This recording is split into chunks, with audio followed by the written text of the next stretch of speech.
Les députés ont voté aujourd'hui le projet du règlement intérieur du Parlement. Par contre, ils n'ont pas approuvé la création d'un poste de troisième questeur et du coup, l'opposition met en cause la procédure du vote. De l'argent pour le secteur privé malien, 27 milliards de francs CFA, c'est le montant de la convention que le Conseil national du patronat vient de signer avec son partenaire du Royaume du Danemark, un appui qui servira à booster le secteur agricole.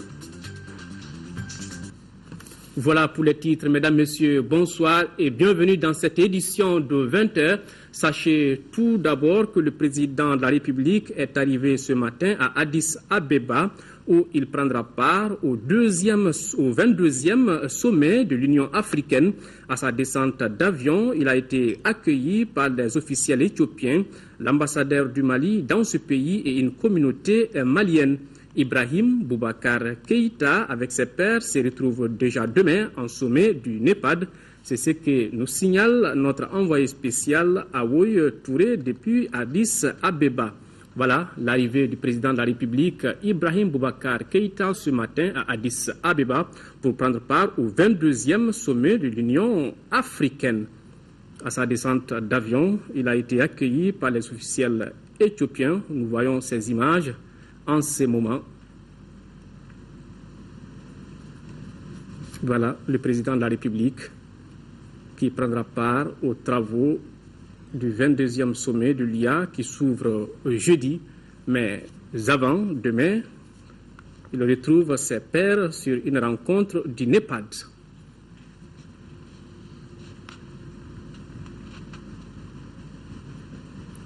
Le président de la République qui salue ici les corps constitués.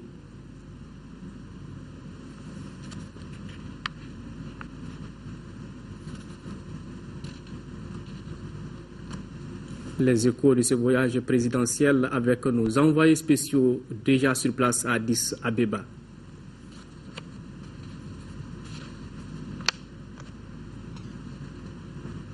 Voilà. 2 semaines après la visite du président de la République du 10 au 12 janvier 2014 en République islamique de Mauritanie, l'un des projets phares assorti des programmes de développement de coopération des deux chefs d'État maliens et mauritaniens relatifs à la création d'une compagnie aérienne Mali-Mauritanie-Niger a réuni depuis 2 jours dans la capitale mauritanienne les ministres en charge des transports du Mali, Niger et Mauritanie. Ils ont signé le lundi 27 janvier 2014, c'est-à-dire hier, un accord tripartite entre les 3 États pour la création de cette compagnie. Un chronogramme est désormais en place pour concrétiser cet important projet sous-régional. Si le premier vol de cette compagnie n'est pas encore effectif, il est incontestable que la dynamisation de la coopération Mali-Mauritanie a pris son envol avec escale au Niger pour une meilleure intégration sous-régionale. Je vous le disais en titre, les députés ont voté aujourd'hui le projet du règlement intérieur du Parlement. Le texte sera transmis à la Cour constitutionnelle pour avis avant d'entrer en vigueur. Les élus de la nation n'ont pas approuvé la création d'un poste de troisième questeur. On note aussi une évolution de taille dans le nouveau contexte. Le nombre de députés requis pour la formation d'un groupe parlementaire passe de 5 à 10. L'opposition, qui a voté contre le projet du règlement intérieur, remet en cause la procédure du vote. Mohamed Diarra. Après 4 heures de débat et de controverses, les députés adoptent le projet de règlement intérieur de l'Assemblée nationale avec 124 voix pour, 2 contre et 4 abstentions. Un vote qui intervient après le travail d'une commission ad hoc composée des représentants de toutes les formations politiques présentes au Parlement. La commission a apporté une quinzaine d'amendements au règlement antérieur. Avant, la taille du groupe parlementaire était de 5. On a relevé un peu ce groupe, on l'a amené à 10. Et pour des raisons évidentes, parce que quand vous voyez l'émiettement du politique au niveau du Mali, on a plus de 100, 150, 100, je ne sais pas, le nombre de partis. Donc on dit qu'il faudrait vraiment que les gens, selon les sensibilités, de plus en plus que les gens se regroupent pour faire vraiment des entités vraiment assez fortes. C'est un peu pour renforcer cette démocratie qu'on a bien voulu quand même relever le nombre à 10. Nous avons introduit de nouveaux articles. Ça, c'est pour permettre à l'Assemblée nationale, d'outiller l'Assemblée nationale de pouvoir mieux contrôler l'exécutif. C'est pourquoi on a même mis, par exemple, les questions d'actualité. L'opposition remet en cause la procédure du vote et va même plus loin. Moi, je suis très désolé de la façon dont les débats se sont passés. Il n'y a pas eu de débat. Il y a eu un dictat de la majorité qui nous empêche de débattre. Je pense que si c'est ça l'Assemblée nationale, ce serait dommage. Je crois que nous sommes de bonne foi, nous avons voulu discuter, mais malheureusement, la tournure des choses ne me disent pas quelque chose qui vaille demain. Il n'y a pas eu de dictat. Il y a eu vraiment un débat. Il y a eu un débat très intéressant, très houleux, au niveau d'abord des commissions. Ensuite, il y a eu, ce débat a été encore transporté au niveau de chaque groupe parlementaire. Pour l'instant, on ne peut pas parler de groupe parlementaire, mais on peut parler de sensibilité politique. On a transporté ça au niveau de chaque sensibilité politique. Je crois au niveau de l'URD, il y a eu ces débats. Ensuite, ils sont revenus nous voir. On a même tenu compte à la dernière minute de leur observation. Au sein des échanges, la création d'un poste de 3e questeur au niveau du bureau de l'Assemblée nationale, une exigence de l'opposition. L'opposition ne peut pas être juge et parti à la fois. Ce que l'opposition ne parle pas, c'est que la commission de contrôle est réservée à l'opposition. Elle ne peut pas en même temps être le président de cette commission qui est chargé de contrôler la gestion interne de l'Assemblée nationale et gérer en même temps la question. C'est d'autant plus clair que l'opposition d'abord est membre du bureau. Et c'est le bureau qui gère. L'opposition est dans les vice-présidences, l'opposition est dans les secrétaires parlementaires. Pourquoi vous voulez que l'opposition ne soit pas dans la question? Et l'expérience que nous avons, ceux qui ont mis en fait, qui ont eu cette idée de partage, de faire représenter toutes les sensibilités politiques au niveau des échelons de décision du Parlement, ont vu juste. Autre amendement apporté au règlement intérieur, c'est la configuration du bureau de l'Assemblée nationale qui change.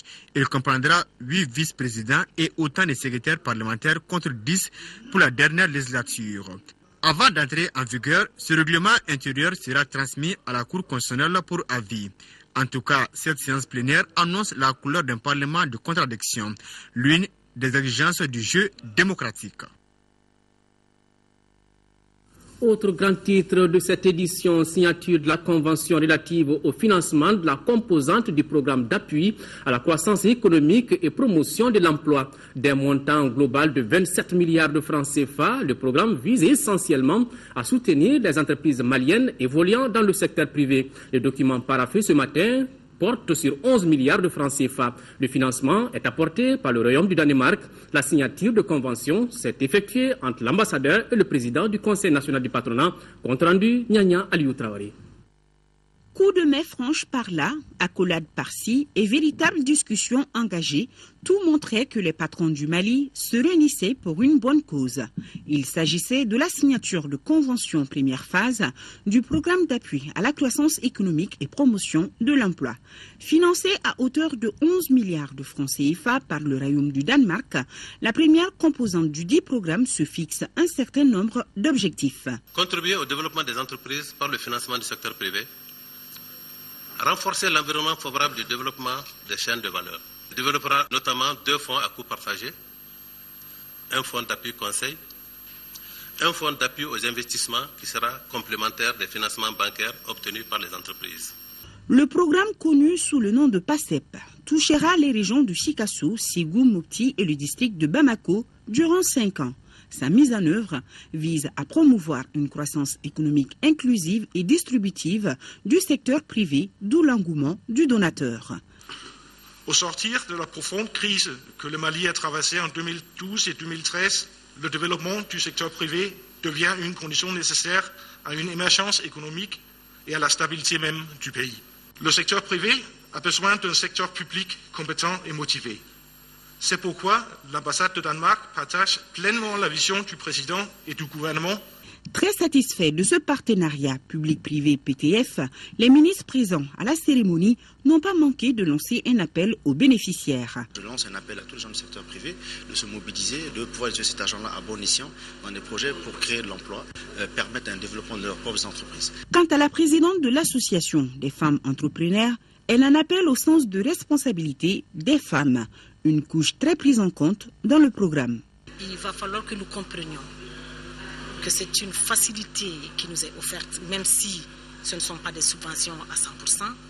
Donc les projets qui doivent être présentés doivent être des projets vraiment bien mûris, bien ficelés. À noter que le comité du patronat affilié au programme travaille en ce moment même sur les conditions d'acquisition du financement. Rappelons que le coût global du PACEP est d'un montant de 27 milliards de francs CFA et il s'étale sur 3 phases. Partenariat toujours, le chef de la délégation européenne au Mali a tenu ce matin une conférence de presse. Richard Zink a expliqué aux journalistes le bilan de l'organisation dans notre pays en 2013. Il a saisi cette occasion pour dévoiler les priorités pour 2014, compte rendu Garibou Pérou. Très attendu par la presse, le chef de la délégation de l'Union européenne est enfin arrivé avec un bilan très positif de la contribution de son institution.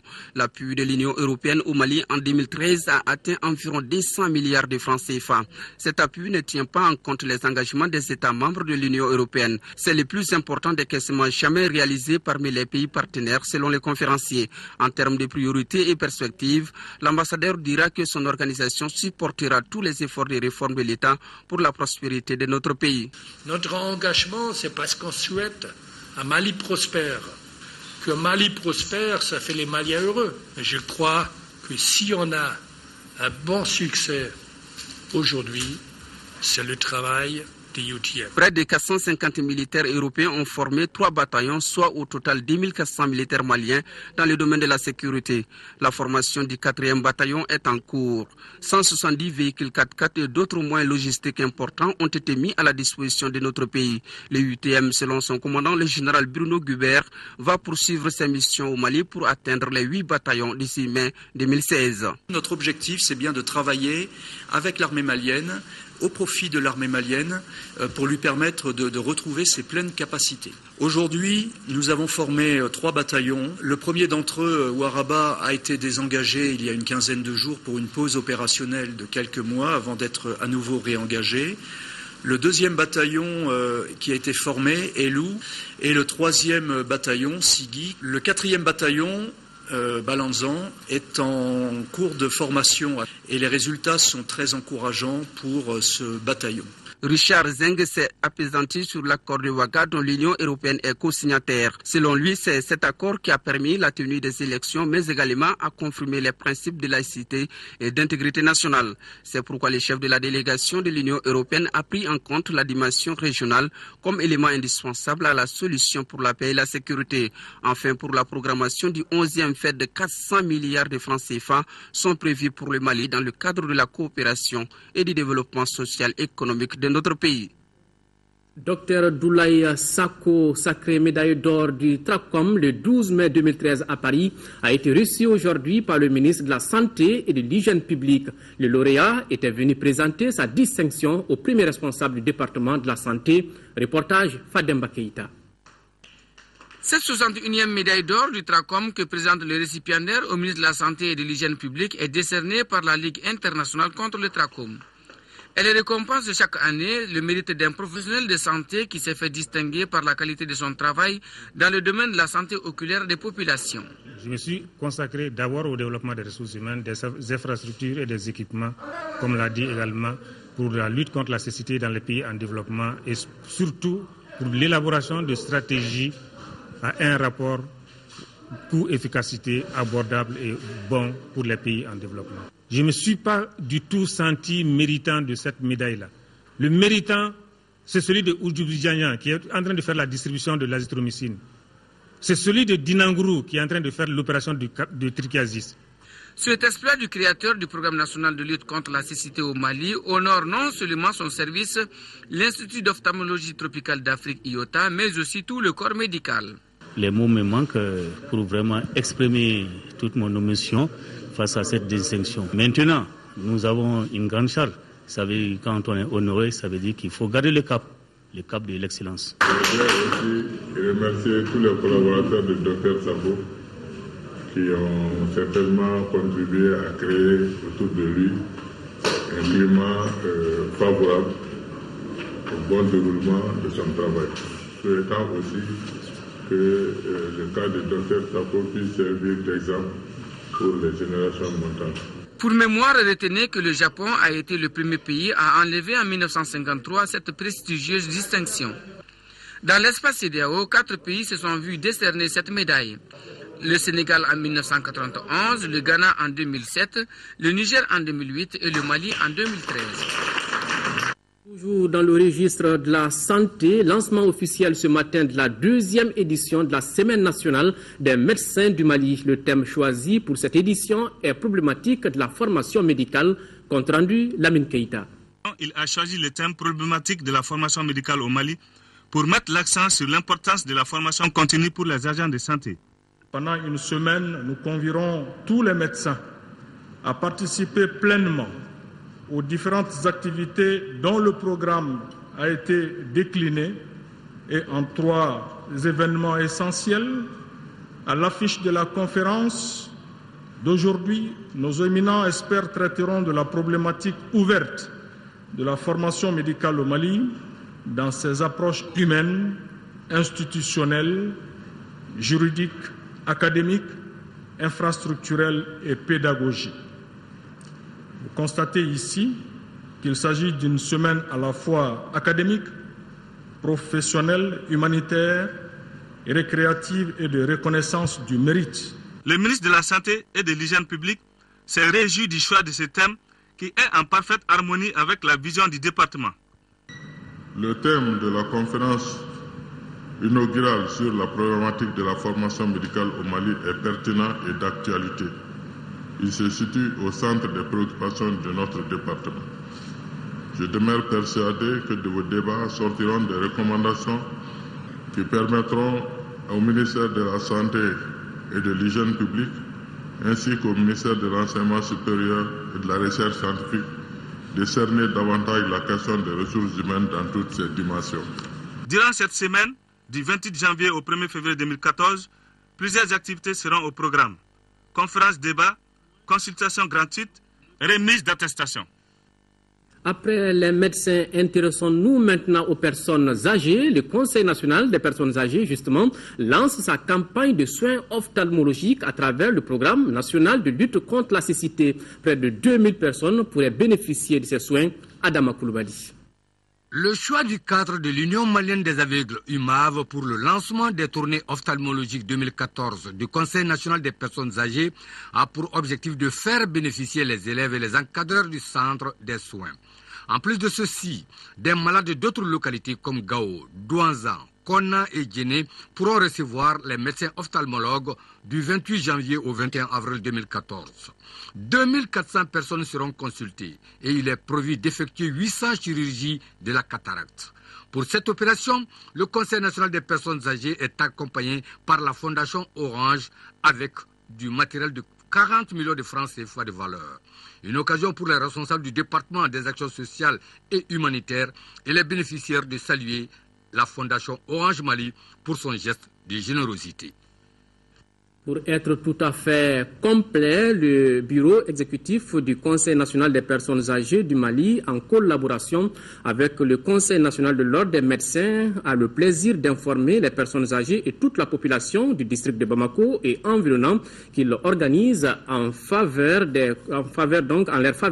des consultations gratuites de dépistage du diabète et de médecine générale les 30 et 31 janvier 2014 à la Maison des aînés à partir de 8 heures.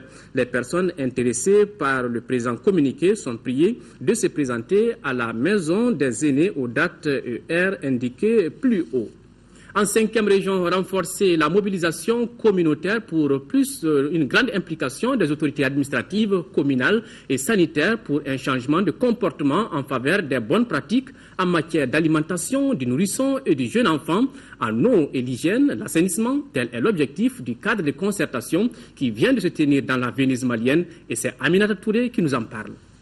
C'est pour consolider les acquis au niveau cercle pour l'implication, l'adhésion et l'appropriation du programme que l'ONG Yaptou, en collaboration avec le Centre de santé de référence et le Service de développement social et de l'économie solidaire de Banyangara, a organisé ce cadre de concertation entre les acteurs de nutrition, eau, hygiène, assainissement, les autorités administratives et communales sur les activités du dit projet. Ça a été un lieu de plaidoyer à l'endroit de nos autorités administratives et communales, et surtout leur implication donc, dans la prise en charge de l'alimentation du nourrisson et du jeune enfant, et surtout la disponibilité des points d'eau au niveau des structures de santé communautaire. Pour répondre efficacement aux problèmes de la malnutrition, de l'eau, hygiène, assainissement, il faut résolument aller vers une synergie d'action de tous les acteurs, une implication des autorités administratives et communales qui permettent d'engager de façon coordonnée et rigoureuse le suivi et l'évaluation des actions de nutrition, eau, hygiène, assainissement.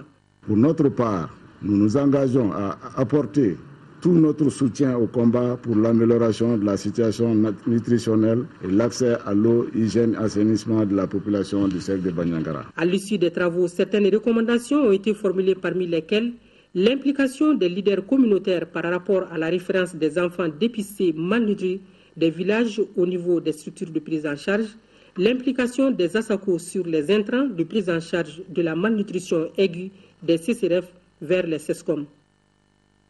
Le monde des animaux, à présent, la première édition de la semaine du pigeon Sékouli s'est ouverte ce matin au Palais de la Culture de Bamako. L'événement vise à promouvoir cette race d'oiseaux. Reportage Abdraman Maïga. À cette première édition, plus d'une quinzaine de stands sont mis en place. Ici, il y a plusieurs espèces de volailles. Parmi elles, Sékouli. Entendez par là une variété de pigeons importés par le général Sékouli lors d'une de ses visites à l'extérieur. En initiant la présente exposition, la coopérative des colombiculteurs et aviculteurs du Mali veut faire connaître au public bamakois cette variété d'oiseaux et à travers elle rendre un hommage mérité au général Sékouli. Le pigeon même mérite vraiment cette attention et davantage encore si nous n'oublions pas que cet oiseau a été l'un des premiers compagnons de l'homme. Car beaucoup de rois, en son temps, et même les armées, avaient leurs pigeonniers avec lesquels ils se déplaçaient. Ce premier rendez-vous permet également aux élèves et aux professionnels du secteur d'échanger sur cette variété d'oiseaux tout en approfondissant leurs connaissances dans le domaine de l'élevage. Il convient de vous rappeler que la colombiculture est un secteur pourvoyeur d'emplois et générateur de revenus. Elle permet également d'améliorer les besoins alimentaires de nos populations et contribuer ainsi à l'autosuffisance et à la sécurité alimentaire, ainsi qu'à la bonne nutrition de notre population. Pour donner un cachet particulier à l'événement, de nombreux éleveurs sont joints à l'initiative. C'est pourquoi, dans certains stands, on pouvait voir, entre autres, des chiens dressés, des chameaux et autres variétés de volailles. Un beau monde. Plus de 346 millions de francs CFA, c'est le budget prévisionnel 2014 de l'agence malienne de radioprotection AMRAP. Ce projet a été soumis aux administrateurs lors de la 9e session du conseil d'administration de la structure pour validation Mamourou Sidibé. Les administrateurs de cette 9e session ordinaire de l'agence malienne de radioprotection AMRAP useront de leur expertise et leur expérience pour finaliser les documents qui leur sont soumis. C'est là en vue de promouvoir le développement de la radioprotection au Mali. Au cours de la présente session, nous aurons à délibérer entre autres sur les points suivants. Examen et adoption du procès verbal de la précédente session. Examen et approbation du rapport d'activité technique 2013. Examen et approbation du rapport financier 2013. Examen et approbation du programme d'activité 2014. Et enfin, examen et approbation du budget prévisionnel de 2014. Au regard des grandes ambitions qu'elle affiche, le budget prévisionnel 2014 de l'agence est arrêté en recettes et en dépenses à 346 518 000 francs CFA contre un peu plus de 285 millions de francs CFA en 2013. Cette année, nous voulons axer nos activités surtout sur la sensibilisation et l'information. Comme vous le savez, nous existons il y a plus d'une douzaine d'années, mais le public malien, les professionnels et même l'administration et les décideurs en général ignorent notre existence, ignorent les missions qui nous sont dévolues. Les gens sont en train d'utiliser les sources radioactives, les générateurs de rayonnement ionisant, sans savoir qui s'exposent à des risques ou à des dangers. Dans le cadre du renforcement de sa collaboration avec les structures et institutions partenaires en charge de la protection civile, de l'environnement, de la santé publique et de la sécurité des aliments, l'agence a déjà affiché les couleurs avec le séminaire d'information et de sensibilisation des décideurs tenu la semaine dernière à Bamako. Les élèves de l'école de Djanguinabougou en commune 1 du district de Bamako ont repris le chemin de l'école ce matin. On se rappelle que c'est au cours d'une visite inopinée dans cette école le vendredi dernier que le ministre togolais Jacqueline Marie Nana avait fait le constat que cette école de plus de 600 élèves était fermée depuis l'ouverture des classes par les parents d'élèves suite à un malentendu entre les autorités communales, les comités scolaires, l'administration scolaire et les parents. Après avoir longuement écouté les différents acteurs, le ministre de l'Éducation a exigé l'ouverture immédiate de l'école, ce qui est donc effectif depuis aujourd'hui. Les enfants ont donc retrouvé le sourire tout à fait normal. Mettre l'ensemble des acteurs de la filière gomme arabique au même niveau d'information, tel est l'objectif de la réunion d'information tenue aujourd'hui ici à Bamako. C'est une initiative du département en charge du commerce. Compte rendu, Nando Dambélé. L'organisation de cette réunion est l'achèvement d'un processus entamé depuis 2009 par le ministère du Commerce en collaboration avec le Centre international du commerce et l'Union européenne. La réunion s'inscrit donc dans le cadre d'un partage d'informations entre les partenaires techniques et financiers, les structures techniques de l'administration impliquées et les acteurs de la mise en œuvre du projet. Au cours de la rencontre, les participants ont eu droit à la présentation du premier plan de travail du cadre intégré pour la mise en œuvre du projet de renforcement des capacités productives et commerciales de la filière gomme arabique au Mali. Un plan qui porte entre autres sur l'identification et l'organisation des acteurs aux différents niveaux de la filière, le regroupement des producteurs en organisations communautaires de base. Rappelons que la réunion se tient en prélude du lancement du projet de renforcement des capacités productives et commerciales de la filière gomme arabique au Mali. La coordination des mouvements et des forces patriotiques de résistance telle est bel et bien représentative des différents mouvements et groupes d'autodéfense du Nord. Les responsables de la coordination ont tenu à le préciser hier au cours d'une conférence de presse. Nous retrouvons le reportage de Nando Dambélé. L'occupation des régions septentrionales de notre pays en 2012 par les groupes djihadistes armés a donné naissance à plusieurs mouvements et groupes d'autodéfense. Mais à cause de leur nombre croissant, ces mouvements et groupes ont perdu leur efficacité. C'est ainsi qu'est née la coordination des mouvements et forces patriotiques de résistance SEM-FPR. Devant les hommes des médias, les responsables de la coordination ont clairement défini l'objectif de leur structure. Plus jamais on ne ferait cavalier seul. Nous devons inscrire toutes nos actions dans les préoccupations de l'ensemble des communautés pour lesquelles nous sommes mobilisés. Les questions des journalistes ont entre autres porté sur les rapports de la coordination avec le Coren, la gestion de l'après-crise et les différents mouvements qui composent la coordination. L'Association des jeunes pour l'appui au développement de Banamba et le collectif des associations de développement du Sahel occidental ont organisé hier un forum. Cette rencontre avait pour but de débattre des questions qui préoccupent la localité. Envoyés spéciaux à Banamba, Lamine Keïta, Gaussou Touré. Identifier les problèmes de développement, de paix et de sécurité du secteur et trouver des solutions idoines, tel est le but de la démarche entreprise par l'Association des jeunes pour l'appui au développement de Banamba en partenariat avec le collectif des associations de développement du Sahel occidental. Un forum dont l'intérêt se passe de tout commentaire, car sans sécurité et paix, pas de développement. Le forum de Banamba, c'est vraiment l'adhésion de Banamba au collectif des associations pour le développement du Sahel occidental, Kadizou. La réunion a été vraiment très satisfaisante. En quoi? Parce que les responsables du Kadizou ont expliqué clairement leurs objectifs par rapport au développement du Sahel occidental et les populations ont tous présenté leurs préoccupations.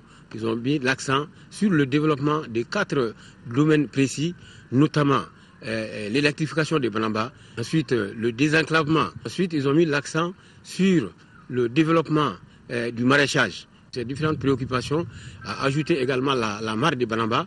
Pour sa part, le président du collectif des associations de développement du Sahel occidental pense que cette rencontre répond parfaitement aux préoccupations locales. Nous avons quand même perçu différents intervenants qui ont parlé dans le même sens que le préfet pour signaler les développements, j'allais dire, des infrastructures, l'école, la santé et comme partout ailleurs d'ailleurs dans le Sahel occidental, les problèmes récurrents entre agriculteurs et éleveurs.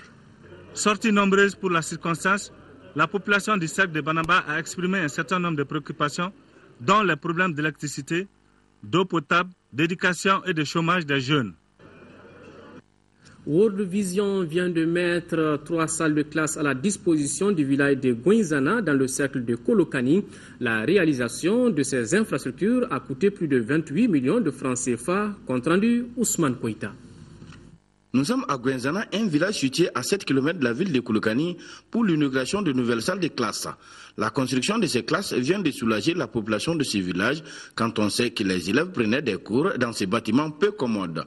Nous nous engageons à côté de la collectivité afin que les 3 autres salles soient construites et nous allons demander encore à World Vision de ne pas laisser le soin à la collectivité et aux services techniques et à toute l'administration qu'elle s'engage encore davantage avec nous. C'est la communauté qui a sollicité parce qu'il y avait un besoin. Et nous sommes heureux d'entendre le directeur prendre l'engagement ici de s'occuper désormais de façon convenable de ces locaux. L'infrastructure qui vient d'être inaugurée comprend 3 salles de classe, une direction, toutes équipées. Sa réalisation a coûté à l'ONG World Vision environ 28 300 000 francs CFA, dont 1 250 000 francs CFA de contribution de la communauté. Ces 3 salles de classe s'inscrivent dans la droite ligne des priorités de World Vision qui consiste à la qualité de l'éducation, à la gestion et quelques éléments d'accès. Mais World Vision, en termes de priorité pour l'éducation, d'ici 2015, nous sommes vraiment focalisés sur la qualité de l'éducation. Et les enfants, pour nous, après avoir passé 6 ans dans le cycle fondamental, en 6e année doivent être capables de lire et de comprendre ce qu'ils lisent. La délégation de World Vision a eu droit à une aide d'honneur et au riche patrimoine folklorique de Gouinzana. À suivre après ce journal et magazine sur la visite du président de la République Ibrahim Boubacar Keïta à Doha au Qatar, magazine réalisé par nos envoyés spéciaux Ibrahim Traoré, Dembawan et Brema Kouloubali. Et puis Tombouctou meurtri, un regard sur les stigmates de l'occupation du nord du Mali. C'est l'intitulé d'un nouvel ouvrage qui sera bientôt dans les librairies et autres coins de lecture. Son auteur, Chirfi Moulay Aïdara, chercheur, parle dans ce livre des douloureux événements intervenus en 2012 dans le nord de notre pays. Devoir de mémoire, un livre à lire absolument avec des images d'illustration. Voilà, un livre à lire absolument. C'est la fin de cette édition. Au nom de l'ensemble de la rédaction, nous vous remercions de l'avoir suivi. Retrouvez Kayatou Kone demain pour les éditions de 10h et 13h. Je vous donne rendez-vous, s'il plaît à Dieu, pour les éditions du soir. Vous pourrez revoir cette édition sur notre site www.ortm.ml. Au revoir et qu'Allah bénisse le Mali.